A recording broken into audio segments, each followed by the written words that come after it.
அன்பார்ந்தவர்களே, ஆண்டவர் இயேசுவின் இனிய நாமத்தில் வாழ்த்துக்கள். இன்று நம் உள்ளத்தின் நேர்மையை பற்றி சிந்திக்கப் போகின்றோம். மனிதர்களுக்காக வெளிவேடம் போடுவதை விட பிளவுபடாத முழுமையான உள்ளத்தோடு இறைவனை தேடுவதே மெய்யான பக்தி. நம் நாவடக்கமும் உண்மையான அன்பும் இன்று நம் இல்லங்களை ஆசீர்வதிக்கட்டும். இன்றைய நாளுக்கான இறைவார்த்தை சிராக்கின் ஞானம் 1ஆம் அதிகாரம் 28 முதல் 29 வரை உள்ள இறைவார்த்தைகள்.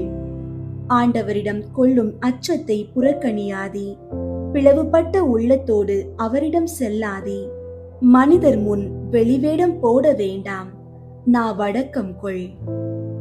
ஜெபிப்போம்.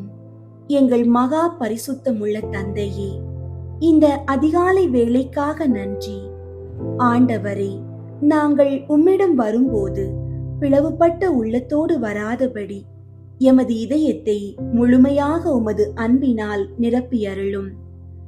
மாயையான வெளிவேடங்களை அகற்றி திரு குடும்பத்தை போன்ற நேர்மையான உள்ளத்தை எங்களுக்கு தாரும். இன்று எமது நாவுகளுக்கு காவல் வையும். நாங்கள் பேசும் சொற்கள் காயப்படுத்தாமல் ஆசீர்வாதமாக இருக்க கிருபை தாரும். இயேசுவின் நாமத்தில் ஜெபிக்கின்றோம், ஆமீன். அன்பார்ந்தவர்களே, இன்று பிளவுபடாத உள்ளத்தோடு இறைவனை தேடுங்கள். உங்கள் பேச்சில் நாவடக்கத்தை கடைபிடியுங்கள்.